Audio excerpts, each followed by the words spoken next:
what you want, when you want it, where you want it. This is The Mesh. Foot Candle Films. Film news and reviews from two guys who really like movies. This episode is brought to you by the Foot Candle Film Society. For a schedule of upcoming screenings and membership information, visit the Society's website at www.footcandle.org. Hello, everyone, and welcome to Foot Candle Films here on the Mesh.tv podcast network. My name is Alan Jackson. With me is Chris Fry. We are both with the Foot Candle Film Society and directors of the annual Foot Candle Film Festival. Chris, how you doing today, man? Doing okay. Doing good. I'm interested to hear your take on the movie that we're going to discuss. Oh, really? Yeah. Okay. All right. So it's watch a movie. We kind of, after this recording, we always say, okay, what are we doing next week? And we have back and forth, and then we pick a movie and we say, okay, we're going to watch it. And after I watched this, and I was like, wonder if I should make Alan pivot. And I was like, well, then we didn't get, and so you saw the film that we're going to review. So I'm interested to see especially, we have admitted this time after you go through Oscar season and before the major release season of, early summer, May, basically before May hits. Yeah. You have random films that sometimes studios have waited a while to release. Mickey 17, they've moved or you have bunches of other films that you don't hear much about, and then suddenly here they are and you see them. So it kind of can be kind of a curse to be released during this time. True. We've had some films that we've liked more than others. I appreciate Mickey 17, but then we had Opus, which I was higher on than you, but I still admitted, there's a... And then now we have Death of a Unicorn. Yeah, you texting me at one point and being like, hey, would you be wanting to maybe see something different to review?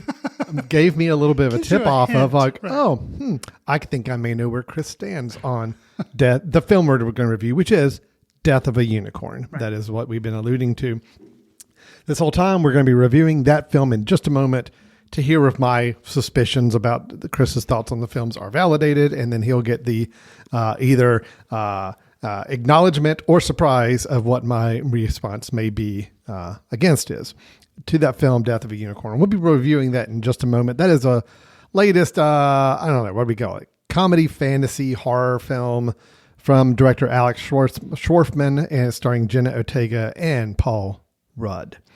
After that review, we do have a couple of interesting news items to discuss with you. We're going to talk a little bit about the Beatles movies, plural. There are 4 of them. We've already talked about it in news a few months ago, but I've got more information to share. Cricket, Ladybug, Scarab, and Housefly? Yep, that's the 4. That is the 4. You got them. They're going to be released in a different order than the way you just read them, but that's basically the 4. Gotcha. Now, we are going to play a little game to see if Chris can help me identify the hot young Hollywood actor that will be playing each of these 4 characters and which Beatle they will be playing in their respective films. So we're going to have some fun with that. Gotcha. Okay, and then also we have the latest trailer for the film One Battle After Another, which is the latest film from writer-director Paul Thomas Anderson. So we will be watching that trailer and getting some immediate responses to it since it was just released in the last few days as well. And then I think, Chris, you have a recommendation for us at the end of the episode as well. Is that correct?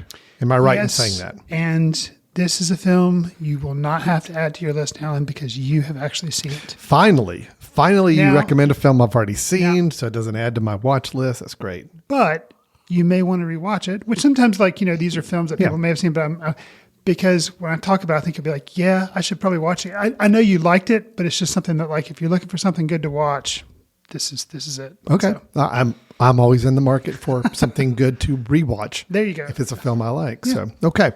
So we got a lot to do. Are you ready to get into our first segment, which is our review of Death of a Unicorn? Let's do it. All right, here we go. Ridley? Are you okay? It kind of felt like it was showing me something. I get this feeling I don't think we're supposed to be here.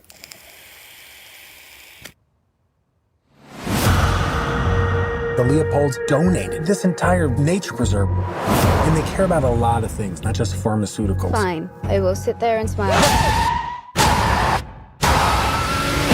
Sorry, we're late. What happened? You walked from the airport or what? It's perfect timing. I need you to act like everything is fine. Is there something in your car? A lot of species in this area are rare. What exactly are we saying this is, though? I think we know exactly what it is. A horse-like mammalia. With some sort of protrusion or growth. It's a fucking unicorn. Death of a Unicorn opens with father and daughter duo Elliot and Ridley, played by Paul Rudd and Jenna Ortega, as they travel to a wilderness retreat of a mega wealthy pharmaceutical CEO, and wouldn't you know it, they hit a unicorn. Hijinks ensue. Unicorn marks the feature film debut of director Alex Sharfman, who also wrote the screenplay. Based on your experience with this film, Alan, how enthusiastic are you about another A24 dark comedy starring Rudd called Friendship that will mark the feature film debut of another writer-director? Also, A24 was responsible for Opus, which was kind of like a dark... So these are 3 A24 films. This being, they're kind of coming out. This is what A24 seems to be veering towards. So let me know what you thought of Death of a Unicorn, and then what's your feeling about another marriage of Paul Rudd, A24 dark comedy? Go. All right. Well, I'm still looking forward to the A24 Paul Rudd collaboration coming up called Friendship. Okay. All right. However, I do have to ask the question after seeing this film. Is A24 releasing too many films right now? Okay. Maybe a little bit of that. Yeah. Okay. Yeah. I like A24. Yes. They've been one of my favorite, distribution companies. But I have to say, prior to this year, anything that A24 put out, I always wanted to see because I like to be like an A24 completist. But now I wonder if they've just got, winning Oscars for Everything Everywhere All at Once. Maybe there's kind of like, okay, we can just do whatever. Yeah. And I'm curious. Yeah. If maybe they might be suffering from a little bit. Me asking that question is kind of my little sly-handed way of saying this movie, I probably liked it a little better than you. Oh, good. Is what I'm guessing. But I still didn't love it. I mean, it's a flawed film. It's a film, Chris, that, I like films and I appreciate films that don't want to stick to one genre. They like to play in different camps. I like that. Give me a comedy that's got some horror elements to it. Great. I'm all for it. Give me something that's got some fantastical elements with some more family drama mixed in. Great. I'm all for it. Okay. But you got to do at least one of those good. Or really well. I'd say actually even better really than well. Good, yeah. But I don't think any of the elements in this film worked well. The comedy... Yeah, it is the idea of this father-daughter hit a unicorn with their car, find out it's a unicorn. Of course, the unicorns are magical creatures. So when they bring it to this pharmaceutical CEO's house, of course, they find that this unicorn horn has some healing powers, and then the hijinks ensue about what they're going to do, obviously to maximize their use of this unicorn. But of course, right. We find out that unicorns are pretty ferocious when something is taken from them, like a young unicorn child.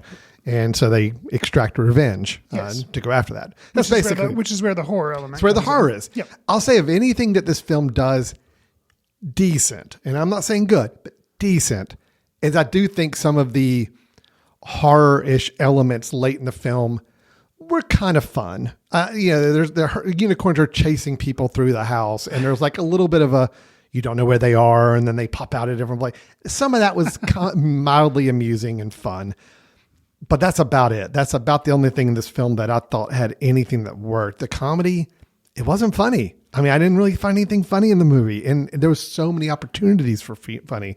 I thought the pharmaceutical family would have been more ostentatious and more outrageous, and they really weren't, and it wasn't humorous. Will Poulter's doing his best to be funny as the son of this family, right. And he's amusing at times, but it's like, no, you could have gone so much broader and so much funnier with these characters and the dialogue here, and they just didn't.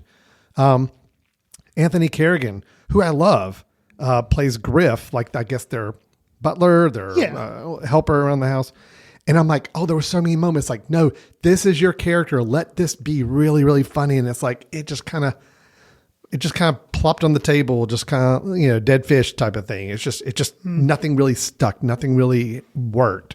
And, so yeah, it was a disappointing film, although I'm not going to say it's a bad film. I had an average okay time watching it, but just nothing afterwards kind of stuck out as, wow, this was really done well. Or, hey, you got a family, father-daughter drama that you want to explore. How about let's not make it the most stereotypical pedestrian drama you could possibly weave in there. It's like nothing was interesting. And that's crazy from a movie about a dead unicorn being extracted revenge by its demonic parents Right. against a pharmaceutical family trying to exploit it. I mean, there's things to mine there. There's things to have fun with, and it just the movie couldn't figure out how to do it. So anyway, caught me disappointed, but yet I still walked away at least having a decent time. Yeah. There I go. I'm going to toss it over to you, Chris. Well, I think I know your thoughts on this Right, film. yeah, I but mean, obviously, go ahead and confirm them for me Me here. texting and be like, "So are we really reviewing?" Yeah. And I looked towards myself. I did know this movie was coming out. I think we'd watched the trailer prior to it coming out. And I knew the names attached. We've mentioned Paul Rudd, Jenna Ortega. You mentioned Anthony Carrigan. You also have Taya Leone in there. Will Poulter and Richard E. Grant. So you've got names, and if you don't know these names, you know their faces if you see the trailer. So there were expectations there. And then, like you're saying, I think Paul Rudd, I feel like, and not that he did wrong in this movie, but for me, just like any movie he's in, he automatically elevates usually. And I think he just didn't have almost anything to do. Like no funny lines, like you're saying. Not really. Yeah. He was just basically a placeholder. And it's a shame because I think, and maybe it's because I feel like going back to what you were saying about movies that try to dabble in one genre, I think in today's cinematic landscape, it's all too common that people are doing that because it kind of became like, hey, look at this film. It's both funny, but it's also a horror movie. And they're like, oh, and so then that genre kind of got overdone. And I think now movies that try to do too much is like the big thing that people are trying to do. And I feel like it's hard. It's hard to make a good movie. I understand that. It's hard to make a good comedy. But if you focus more on just trying to make a good comedy and not have as much sentimental family drama or horror elements, I think you may be giving yourself an easier time. Yeah. And I think, I think that I agree with everything you said about, the film just didn't work like that. And I think, I think a challenge could have been, because I was thinking about what could have made this film, even if you left it as it was and maybe subtract a little bit, what could have made this film more successful? And if I didn't know any of the cast going in, I might have given it a little bit more of a break because, expectations aren't there. But also, what if, because this is just like, play the what if game. What if this film was more like PG-13? Remove the horror elements and make it something that like high schoolers or middle schoolers kind of, because it's like edgy. You still have the edginess there because you have the angsty teen or the angsty kid dealing with their dad. You still have the pharmaceutical CEO family that's trying to exploit, But you just stick more to comedy and the family drama of like the kid being like, Dad, you're a loser kind of weirdo dude. And like that tension. And you could have the adult unicorns. Yes, they're trying to get their child back, but they're not impaling and ripping apart beating people up, right? Or, hurting them, but not killing. So because I think I'm like, I could see that, and it would, but the emphasis being on funny. Well, that's the thing. And I'm like, if they would have just left it funny, I think. I almost got the impression that this. I mean, or you go the completely opposite direction, Chris, which I think could have worked just as good too. Is like just make it a horror movie. It's just a straight out horror. Okay. I mean, either way works. I mean, the thing is, I think this is a film that's like, hey, we can have it both. And I guarantee you the script for this, the original nucleus for this script started one side or the other. That's my thinking. Then so you think it was either a hard horror or that's a hard my guess. comedy. Okay. It's like, it's either a hard horror and people are like, I don't know. It's too dark. It's too violent, too whatever. We need some comedy. Ooh, Paul Rudd would be great. And we can add some more comedic elements, but never quite got there. Okay. Or it started out as a really light comedy, like ridiculous comedy. And they're like, you know what? Be cool if we added a lot of blood and guts and people getting ripped apart by unicorns. Especially people we don't like. Right. So I kind of got the feeling that the movie started one way or another and they tried to blend in some elements that, and again, it can work. I've seen it work. I've seen dark comedy horror movies that, work really well. Just this didn't get the balance right. And at the end of the day, I mean, again, here's a great note. I came home after seeing the movie last night because I go by myself because my wife has boycotted movie theaters for some period of time now. Okay. And my wife asked me, oh, well, how was the movie? Because she knew which movie I was going to see. I'm like, it was okay. I'm like, it was really violent. And it was really violent. Yeah. I'm like, yeah, it was really violent and a lot more intense and graphic than I thought. And she's like, I thought it was a comedy. And I'm like, yeah, see, that's the problem. It's like, that's kind of the impression you get if you hear about the movie. Then you go in and it tries to be a comedy at times, but it never reaches that level. And again, by the end, it is all about how many gruesome ways can we see people be attacked by a unicorn. And it was just, it just didn't work. No. So, yeah. I think, so let me say a little bit, some positives. Okay. Because I did not like the film. You liked it more than me. I did. And I got a couple positives too. Yeah. But I think the opening scene with Rudd and Ortega, where they're like having their back and forth, father-daughter, and I believed it. I liked, and if anything, some of that stuff, even though it's very, ordinary relationship of a father who's struggling to bond with his daughter, and the daughter thinks he's kind of a loser, kind of back and forth. Some of that I still found to be funny because it was just, kind of authentic. And even though it was a little bit stereotyping, it was well done. And I thought they both were believable in their roles as what they, so I actually felt kind of like, okay, yeah, this, this is going to work. I buy this. Yep. And then unfortunately, like it kind of went off the rails. I'll say that Will Poulter, and I think Leone and Grant as like the parents that were the, evil people, I think they were good. Yeah. But they were, unfortunately, I feel like wedged into a mold of like, okay, you're going to be the mustache twirling villain. Yep. You're obviously super mega rich and very shallow. Okay. Right. And so they did what they could with that. Now, Will Poulter, also in that mold, but something about, he wasn't winking at the camera, but something about the way he was doing what he did made it really funny. And something simple as a costuming choice, which I don't know if it was his or the person, the costuming and doing the movie, but he was in shorts. Yeah. The entire film. At one point, he is in a bathing suit, which he actually says like, oh, I guess I should. But he changed into shorts. And it's like something about, it just looks like he walked right off a tennis court for like the entire movie. Yeah. Like, I think leaning into the stereotype so hard that it was like, that to me was one of the funnier things about the movie. Well, he was the closest thing in the movie that I think worked from a character standpoint that was fun or interesting, in that he was the closest that it got. I agree with you, Richard E. Grant and Taylor Leone. They understood the parts. Oh, yeah. I think they were great cast for this role. It's just they weren't given anything.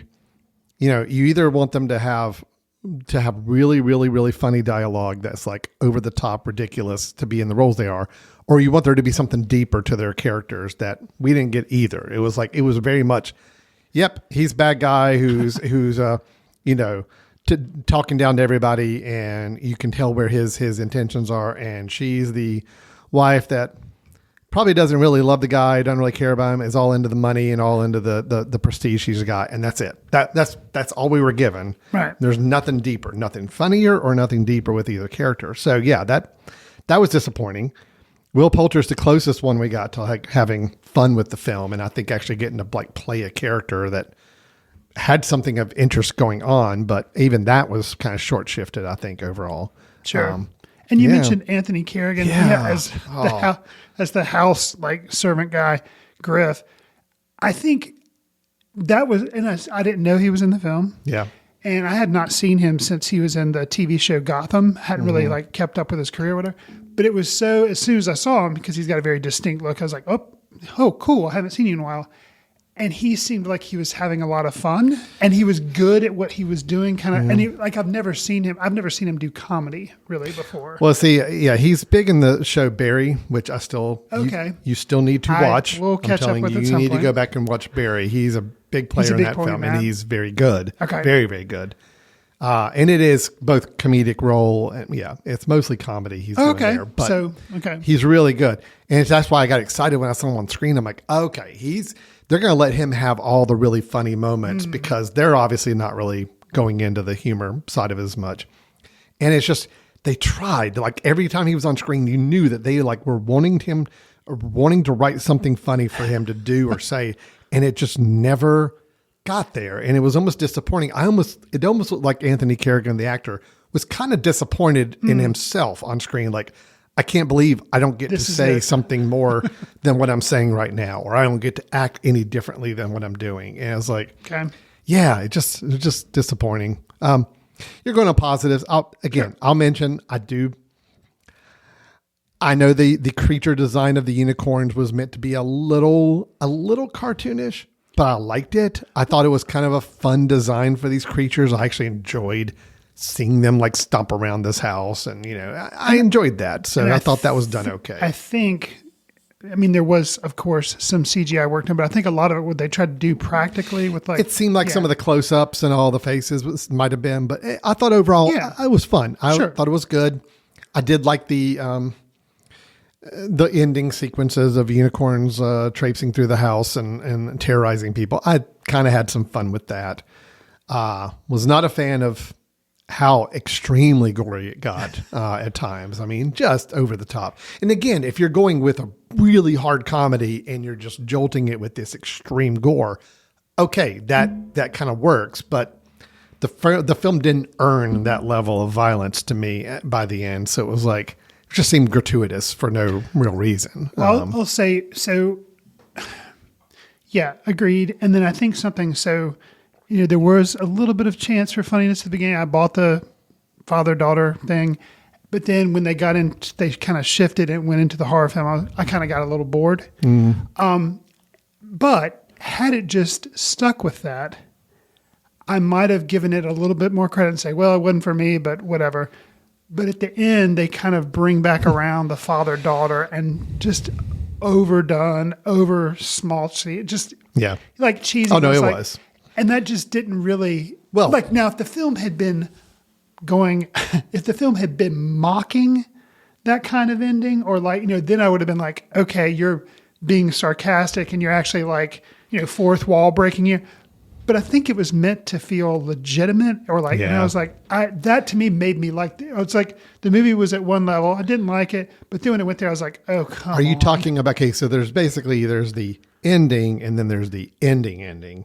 There's the final scene that is a father-daughter unicorn situation that, yes, I thought was a little over the top and a little schmaltzy.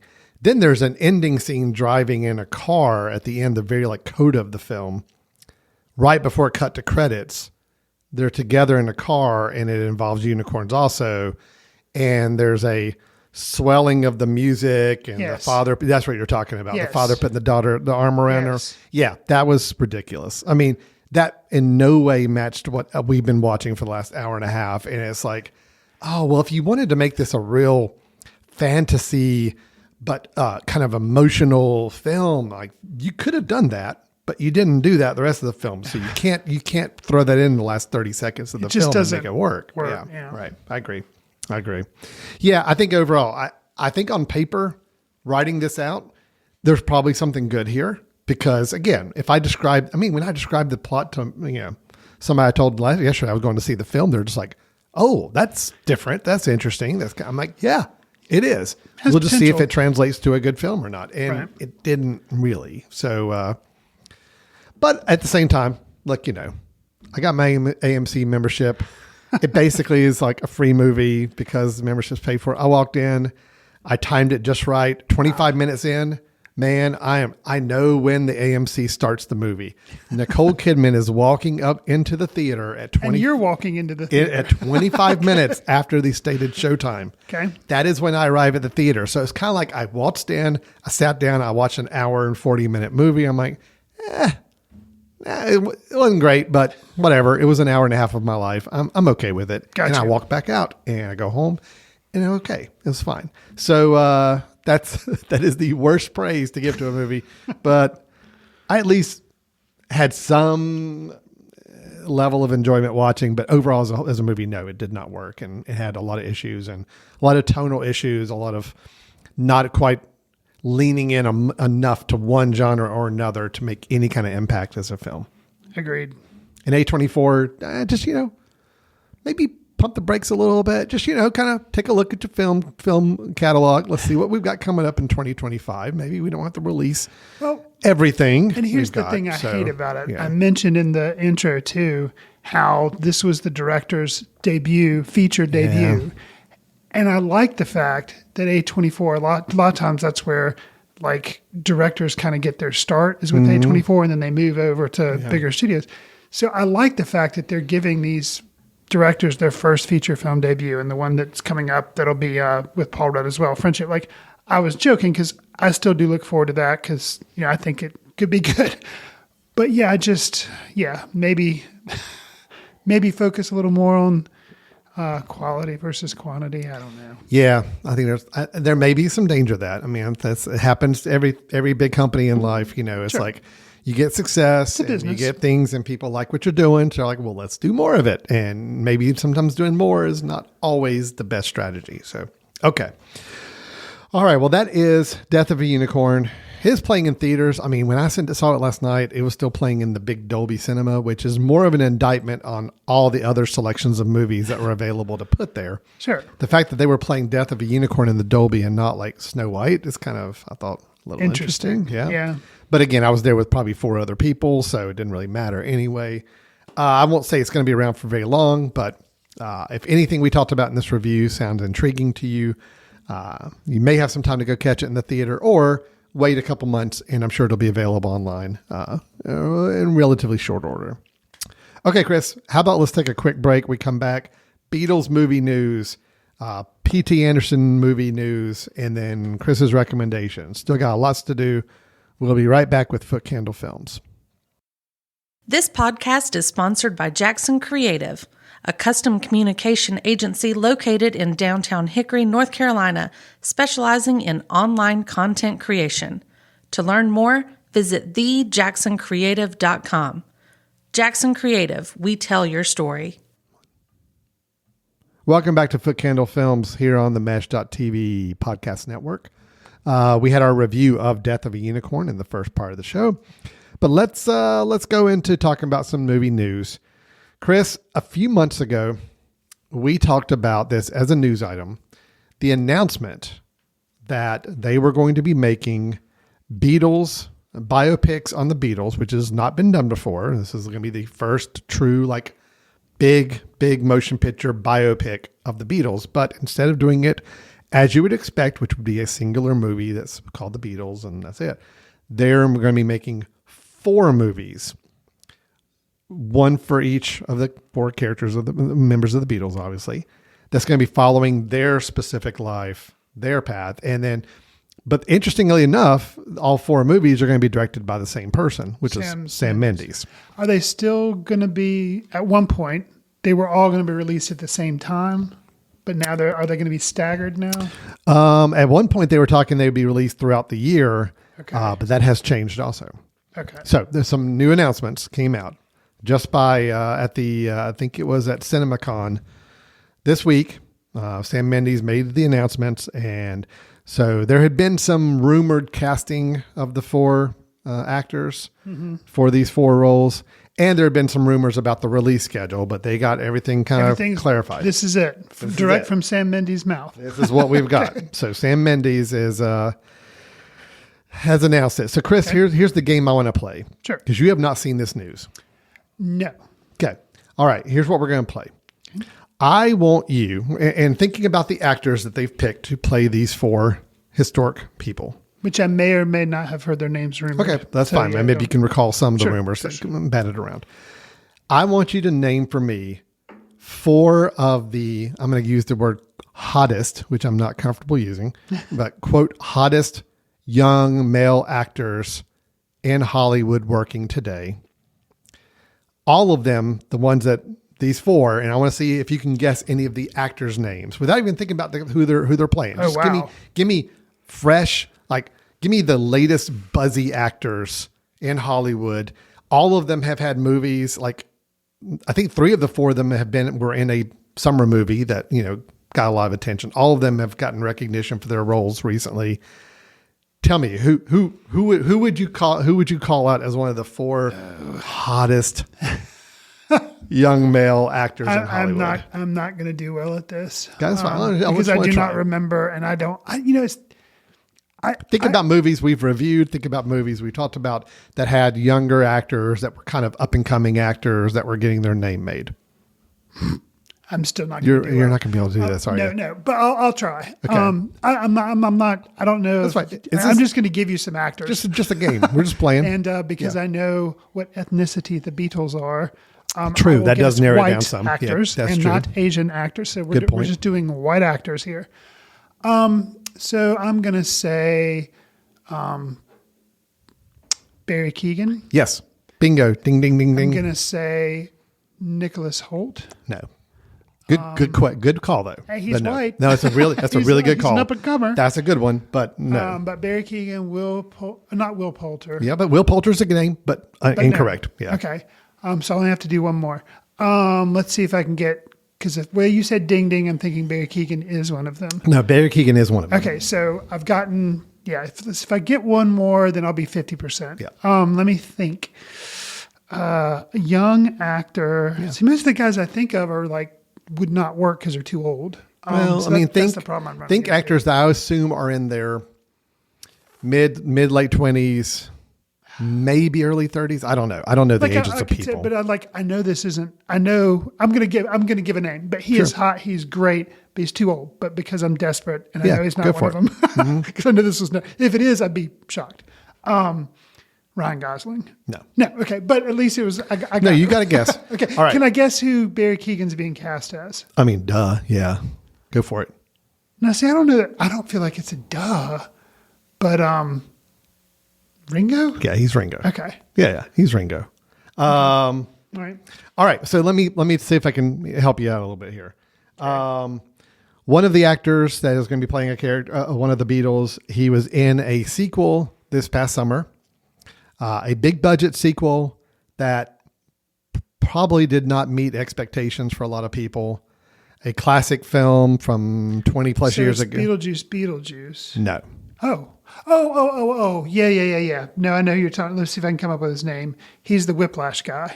No. No, not Whiplash guy. Who was in The Gorge, who was also in Top Gun Maverick. No. Not that dude. No. What's that this dude's past name? summer. What's that dude's name? That's Miles Teller. Oh, so it's not Miles Teller? Not either. Miles Teller. Wow. See, Okay, wow. think about big blockbuster sequel to a original film from like 20 plus years ago.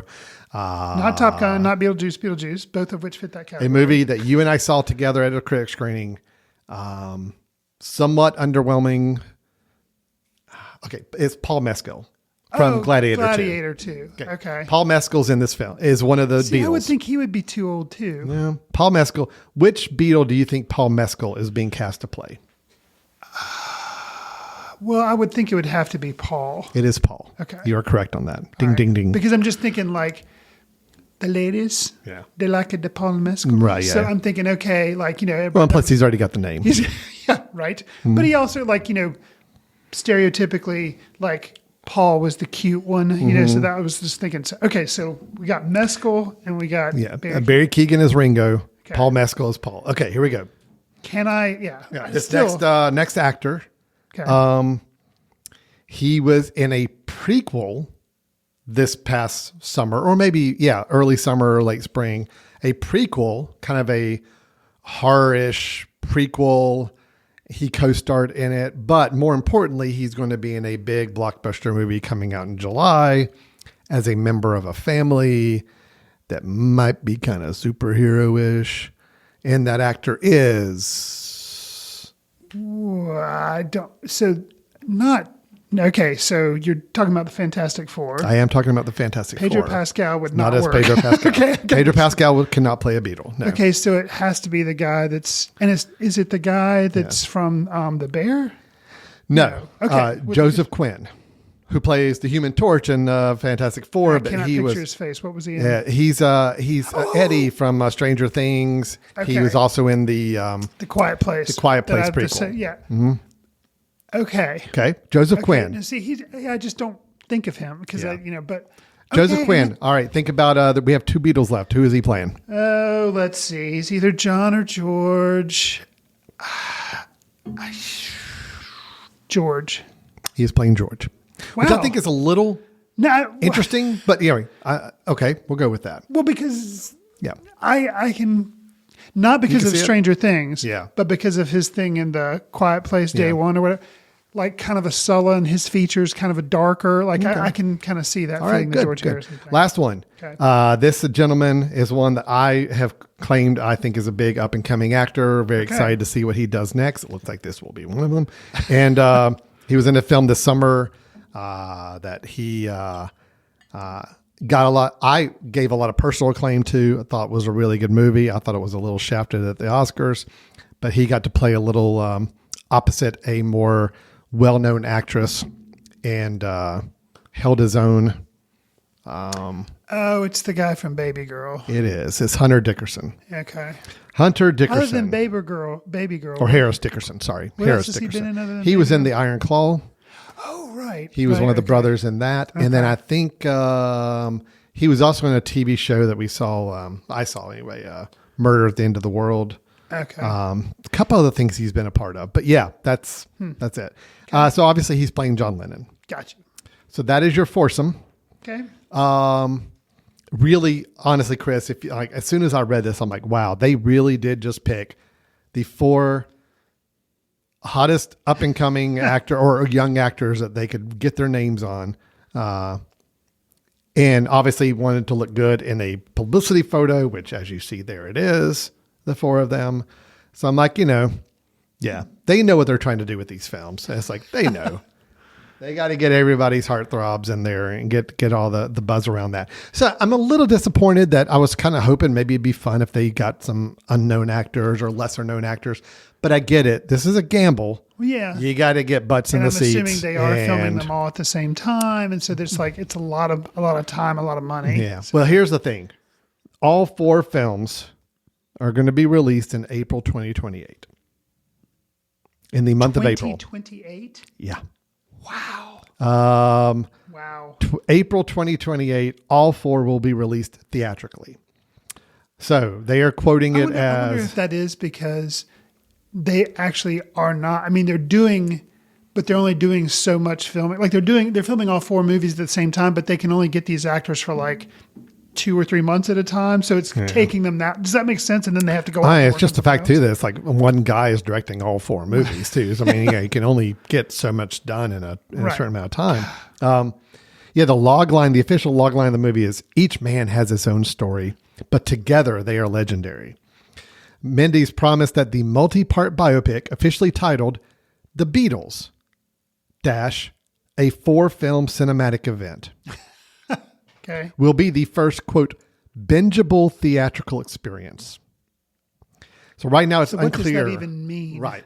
It's unclear whether that means the movies are going to be released all at one time, like all at the same day, or like one per week over the course of a month, or what. We don't know.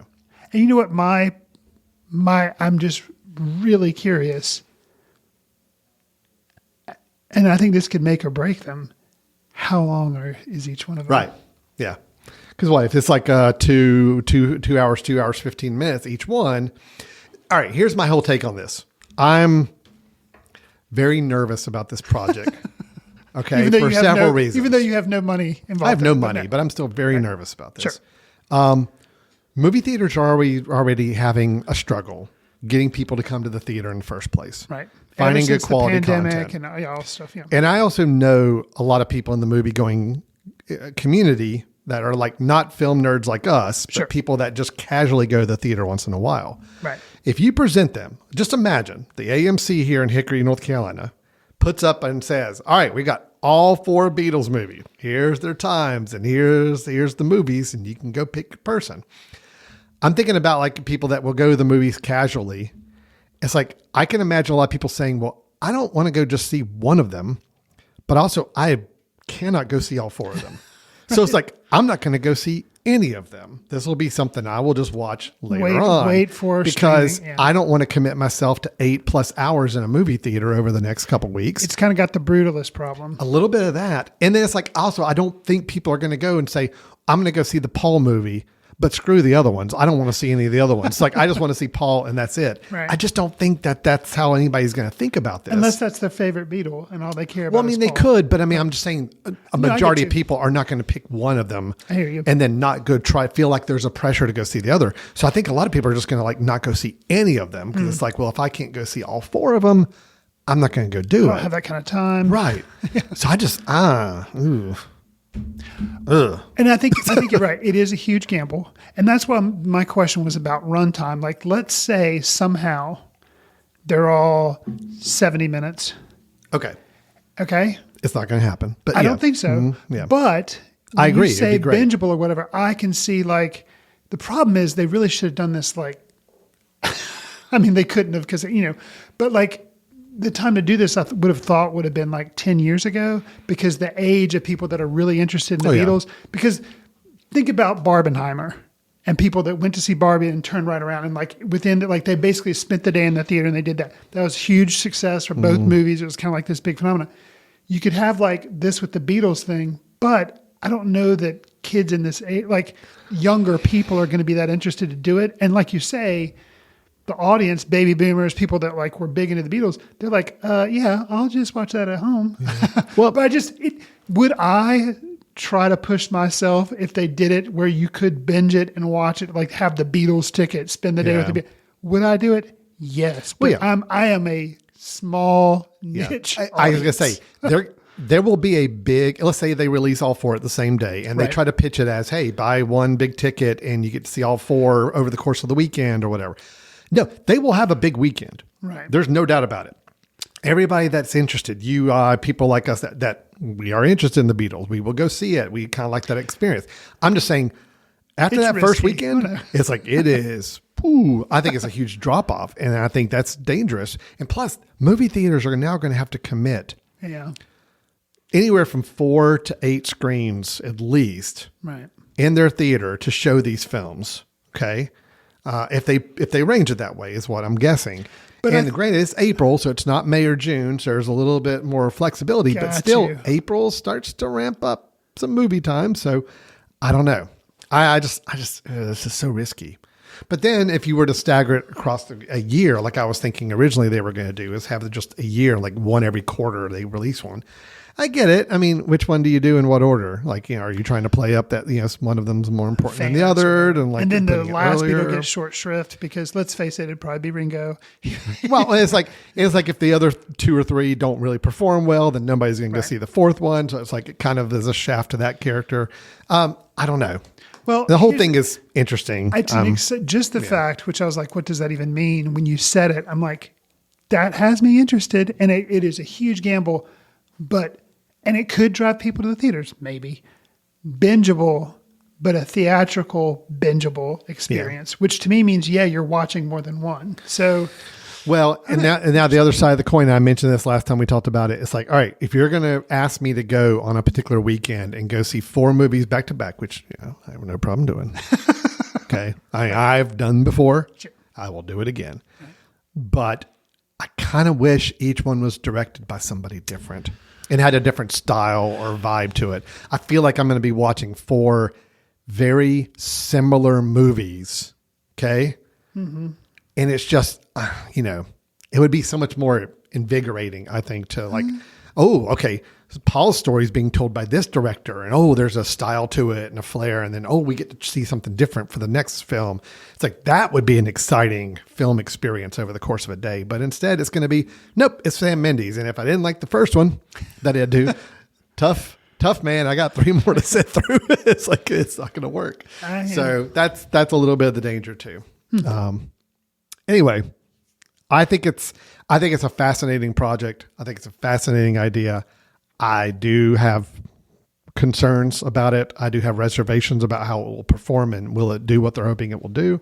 Believe me, we are going to get bombarded with Beatles promotion which the months leading I up to love it. the Beatles, but yeah, it's going to be. Oh, it's going to be gonna be nuts. over the top. If they can find some way to release some unreleased song that they've cobbled together, again, the month leading up to this, I mean, it's, you know, they're going to be doing this to promote this film. Well, these and films. I'll say this too. Will this be the death of the biopic? Because after people will be like, dude, because this is 4, and that, who knows how many others are being done that aren't about to be, but like how many other biopics will come out that year? Or will they clear the schedule? Be like, okay, 2028, we're not going to, because they'll just be like, everybody's going to be sick of them. We're not like, yeah, but after 4 in 1 year. Yeah. I think right now, though, any other studio that was planning any musical biopic to be released in 2028, it's like, nah, I think we got to push it back, man. Either that or speed it up. Speed it up. We cannot release it in 2028 because people are going to be done with musical biopics at this point. Yeah, like Ridley. Well, he was doing a documentary, or I can't remember, but Ridley Scott was doing something with the Bee Gees at one point. No, I think that was going to be a film, like a Was it dramatic a film? Yeah, Okay, yeah, so he like- better be hustling that up. So the Gladiator 2 was just like, okay, let's do. Yeah, like, Gladiator 2, done, wrap up. We got to go. We got to go make our Bee Gees movie quickly. because- We got a 2027 date we got to hit. So yeah, Right. yeah. Agreed. Interesting. All right. Okay. I'm fascinated. Cannot wait to hear more about this and the lead up to it. Graham, we got a couple, 2.5 years to wait. Yeah, Actually, no, 3 years. And it was. 3 It's years. been announced, but I mean, I get it. It's It's a huge undertaking, but wow. Okay. All right. Let's move on to a film that's a little more immediate coming. It will be in theaters. When is it being released? September. September. Yeah. Coming up September. So we got about 6 months on it. It is one that we have talked about. We teased last week that we had a teaser for the trailer, which I hate, but glad we didn't play that. We're actually going to play the full trailer now. It is the latest film from writer-director Paul Thomas Anderson. It is called One Battle After Another, which if I can just put on my marketing cap for just a second, it's a tough title. It's an awkward title, and it's going to be hard for people to say and remember. It's been hard for me to remember. Even this past week, Yeah, I've been it doesn't really stick with you. I have to try to intentionally think about the name of the Sounds film. pretty generic. A little bit, but it's just more the complication of remembering and saying. Anyway, I'm just thinking about it from a movie going experience that I think that could be an issue. Yeah. Anyway, this film stars Leonardo DiCaprio, Sean Penn, that both of them have been in previous P.T. Anderson. No, I'm sorry. Sean Penn has been in previous P.T. Anderson gigs. He was in Licorice Pizza. Yes. But Leonardo DiCaprio is new to this ensemble. Also new to the P.T. Anderson family, I believe, is Benicio del Toro, I think so. Regina Hall, and Teyana Taylor. So with that, let's take a look at the trailer. Okay. Chris, you have not seen this I trailer. have not. I did watch it. Couldn't help myself. But fair. excited to share it with you here. And let's talk about it on the other side. This is the official trailer for One Battle After Another. Rise and shine. Bat an eyelash. Good morning. There are no hands on the clock Why? because they're not needed. What time is it? I don't remember that part. All right, let's just not nitpick over the passwords. This is Bob Ferguson. I was a part of the French 75. Bitch, I felt like Tony Montana! Steve Lockjaw just attacked my home. And I cannot remember, for the life of my only child, the answer to your question. Maybe you should have studied the rebellion text a little harder. I need to find my daughter. Well, then call us back when you have the time. Did you just...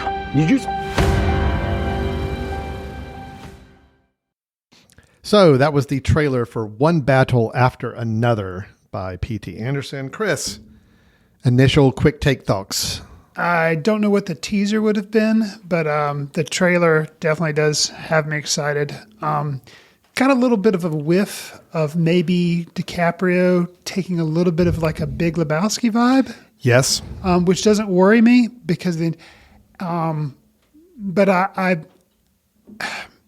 it's talking. He's a revolutionary. That's you get that from the trailer, and I knew that before I'd seen the trailer. That's kind of the character that he was playing is this revolutionary that does all this anti-government protesting and all these challenges that he's having. And I was thinking like doesn't seem like a typical Anderson thing to tackle, but after seeing and how I'm interested to see how the film balances this. It's obviously. It seems like he's had strained relationships. He's trying to find his young daughter. But there does seem to be a lot of comedy involved. Yeah, I was going to comment about the mix of, at moments in the trailer, the film's got a very Inherent Vice vibe where it's kind of like a little bit of a loose cannon slacker guy, kind of, but with some comedy elements kind of thrown into a world of intrigue and all that. Right. But then there's other moments in the trailer where it is seems to be very heavy and very serious and very so I'm good with that. Like I'm fine if that's the direction to take. Please don't do another Inherent Vice. I'd rather not go through that personally. But I like the vibe it's communicating so far from this. I don't want to see anything more about this film. I'm done. That's all I ever want to see of it. But I've got enough of a taste to know how much I'm anticipating it now. And here's me setting the bar way too high. Based on what I know is coming out this year, and it was one of my most anticipated films of the year. Yeah. And I guess I haven't seen, there again, unfair expectations. I'm thinking this is going to be my favorite film of the year. Oh boy, Chris. I know. Chris, we've talked about this. I know. You can't do this. I know. Because when you do this, you're going to come out yourself up for disappointed. You I know. do. Yeah. Well, so I'll try not to watch any other trailers that come out as best as I can. Yeah. And I'll try to just forget about it and assume that it's not going to be as good as what I think. I'm going to try to do that. I'm just going to go ahead and lay it out there just to lower your expectations more. Rotten Tomatoes score, just go ahead and mentally picture a Rotten Tomatoes score of like 35 in your head. Just, it's already there. It's already branded to this film. This film's going to be trash. It's really going to be a big disappointment. It's such a big letdown for P.T. Anderson fans everywhere in the world. So then when you go see it in September, it's like, oh my gosh, that was amazing. Anyway, that's what you got to do. Go in with those expectations. Look, fair enough. Like I can't lie. I'm super excited too. Yeah. It does look good. DiCaprio does good work. We just got to admit that he's a good actor. I did read the comments on the actual YouTube posting of this trailer, and the very first comment somebody put is DiCaprio's transformation into Jack Nicholson is almost complete. He leans out of a car at one point when Del Toro is driving it, and oh my gosh, he looks just like Jack Nicholson. It is funny. Amazing. Yeah. All right, one battle after another that is coming out in September. Very exciting. Try to forget about it until then. Yeah, let's not even think about it until then. That's Try to forget about the Beatles pictures and not hear anything. What are the dates of our festival again this year? What is the last day of our festival? 28th. Okay. So this film officially releases on the 26th. Are you and I going to skip out of our own festival Friday night to go see it? That will be how I will not hear anything about opening week or because the weeks leading up, I don't. Festival will be like, hey, we just saw it. Yep, and you may not say anything about it. Well, in the weeks leading up to our festival, you and I are pretty much out of pocket from pop culture news and all that because we're just consumed with festival world. So maybe it's going to be Monday night, the night after our festival's done on Sunday. That may be the night I go to the theater, and that is my unwind situation. Okay. There we go. Chris, we're going to wrap up our episode here. We've done a lot of good stuff already, but we're all just culminating to this. Our your recommendation for us. Chris sees a lot of movies and always has some good recommendations of something he caught up with recently that he thinks we ought to add to our watch list. And it sounds like this will be one I do not need to add to my watch list unless I just want to watch it again. So, Chris, tell me what film you're recommending for us today. So on Letterboxd, which is a service you and I both use, it was this person leaving a review, one Sean Baker, who just recently won Oscars for Nora. He had this to say about this film. Cool film. Easily one of the best U.S. films of the year. Love the hybrid docufiction nature of the film. Lots to analyze here. Because basically, this is a documentary with cinematic reenactments. Hold on. Have you finally come around to Moneyball? Oh. No. Okay, never mind. Go ahead. Keep going. This is a film we showed at our film festival. It was one of our feature presentations, so it was not submitted in competition, but we just brought it in because we wanted to have our audiences see it. It is from 2018, so it was a while ago that this film came out. It is American Animals, directed by Bart Layton. So it tells the story, a true story. In Lexington, Kentucky, 2004, 4 young men attempt to execute one of the most audacious art heists in the history of the United States. As Mr. Sean Baker was mentioning, one of the fascinating things about the film is how they blend real people addressing the camera, talking about facts of the case. I do remember that with part. Yeah. acting moments in the film. This film, it has 5 stars from me in Letterboxd. Okay. It has the heart. I saw him mention it, and I watched it again. I hadn't watched it in a while. I've seen it twice, and this will be my third time that I wanted to watch it. But it totally lives up to the hype for me. Right. It just the and music, it held up for you. Oh, absolutely. Okay, good. Yeah, good. The music in the film, the way it's edited, just so much about the film. The opening scene. I mean, I really, really like this film. It is streaming on Amazon Prime, and it's probably rentable lots of places. But if you have Amazon Prime, then you can just go watch it there. I really like it. And it's one of the things, too, where usually, when we see a film, if it's based on a true story, then it's all, actors, and you're like, okay, well, I could have just watched a documentary about this. Or you watch the documentary and you're like, yeah, something about this, it would have been better instead of talking heads to actually have this be like a narrative film, But this is an instance where they make a hybrid and it just really, really works. Yeah. And there's some comedic things to it as well, which is kind of nice because the subject matter is heavy. These people are committing a crime. It's similar to this, but I actually like this film better. But the other film was really good. Man on Wire, where they talk about they did some reenactments in that film, but then they still had the real people addressing the camera, talking about how they did the whole walk between the two Twin Towers and stuff. Right. So that was also fascinating, also really well done. But something about this film, I think because it's these guys that are coming of age, they are not famous. Whereas the guy who did the walk between the Twin Towers, he was a famous type of. So, but still, if you like that movie, or if it's just American Animals, it's another one of those. It's achieved something that not many other films have done. Is be something really unique. No. Hey, look, I remember when we brought this film. You and I saw this film at another festival. Correct. And ended up bringing it to our own festival. Correct. By invitation. Like we agreed to bring it. And we were both pretty blown away when we saw it at the film festival where we saw it premiered.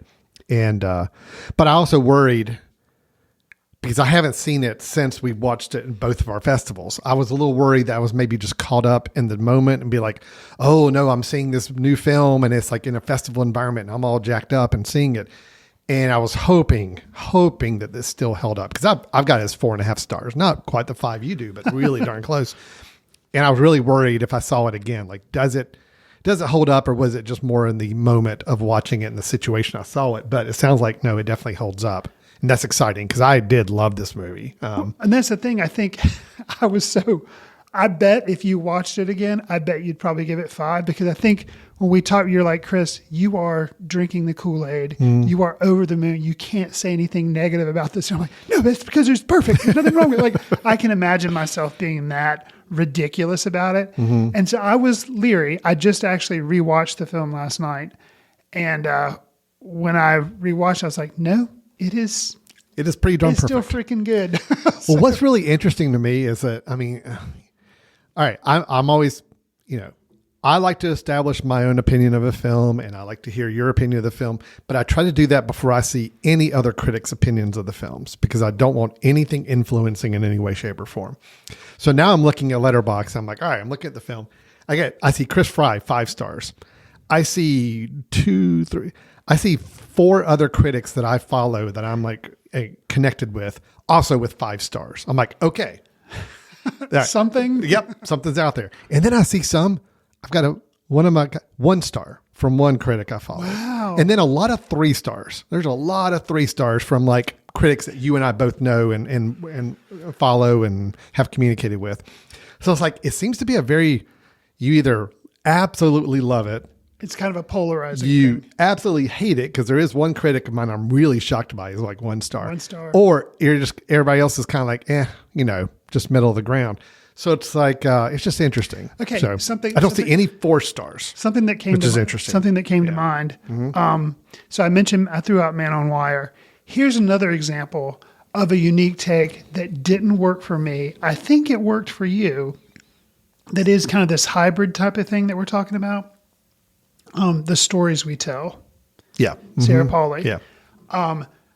That one just made me mad, which I guess is all right. But I need to revisit The Stories We Tell and see if I like it Yeah. better. Okay. I think that's a good one, because I did like that Right. quite a bit. Right. And it worked for me, but I can also understand it may be better appreciated on a follow-up viewing because of stuff. All right. Well, I'm excited. I will probably end up watching American Animals again sometime soon. Okay. Because I was just very curious. Does it hold up, or was I swept up in the flurry of all the enthusiasm that I had for this film when watching it in a festival environment twice? I had to double check myself Yeah. because I was positive that I had recommended it on the podcast before. I mean, I was Oh, really? And so, I went on Letterboxd and because I keep a running list there, and I was like, no, I haven't. Well, doggone it. That's what that I'm is gonna now recommend. has all been remedied. Yes. Okay, well, good. American Animals, directed by Bart Layton. Yeah, and that was the last thing he did. Really? Yeah. He did the movie The Imposter. The Imposter came was out a before, was that a documentary? Yeah. Well, it was a documentary, but it had some reenactment type. Okay, things so it's a to little it. bit of a blended hybrid style, just like American Animals. Right, had and I some like The elements of that. Imposter as well. Yeah. So But that's it.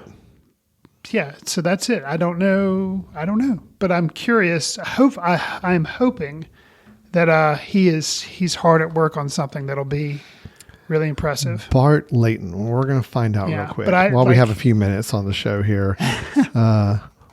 But he, Bart Layton, who was the director of American Animals, currently he is working on a Beatles biopic. So he's been producing a lot. Okay. He has been a executive producer on a lot of projects over the last 7 or 8 years. Okay. But does not appear to be directing anything. Well, he's got listed as 2 films. He is listed as director that are one in post-production, a film called Crime 101. Okay. And then another one called Rogue Male, which is just in development. But the Crime 101 film, okay, Chris, here you go. A film called Crime 101 is in post-production, centered on Detective Lou Lubinsky tracking a jewel thief adhering to the Crime 101 rules, a strict set of guidelines for the perfect heist.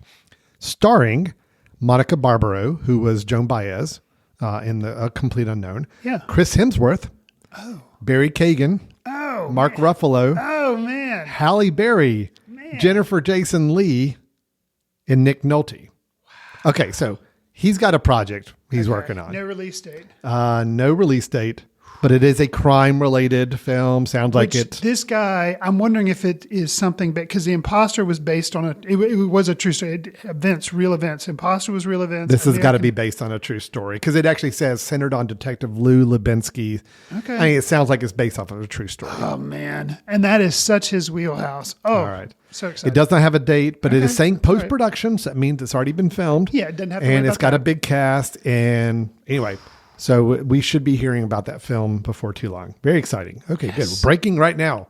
Nice. On Foot Candle Films. That is our news. We're very excited. The director of American Animals does have another crime-based film. Nice. Slated for release before too long. Nice. Okay. Well, I think that wraps us up for today, Chris. If anybody would like to dialogue with us on any of the topics we covered today, how can they do that?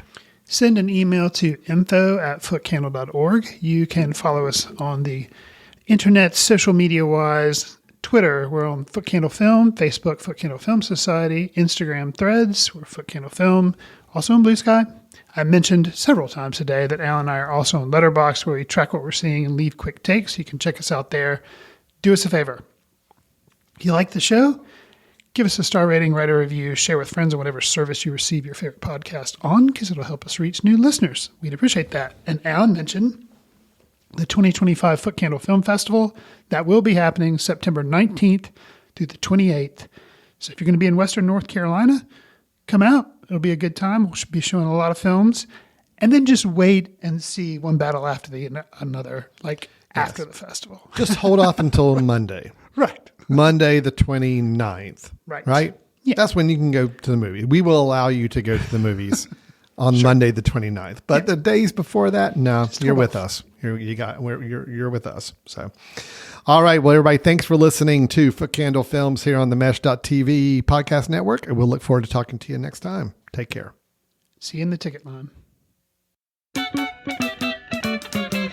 films in the company of like-minded people in the dark. Watch films in the underground. We won't let anyone know where you are. The films that don't make it to Carmike at the mall, or ones that were famous when Grandpa would watch films out of the reverence of the heritage of an art. Watch films through the courtesy of Foot Candle Film Society. Special thanks to Carpal Tuller for the show theme music. For more about Carpal Tuller, visit www.carpaltuller.com. You've been listening to The Mesh, an online media network of shows and programs ranging from business to arts, sports to entertainment, music to community. All programs are available on the website as well as through iTunes and YouTube. Check us out online at themesh.tv. Discover other network shows and give us feedback on what you just heard.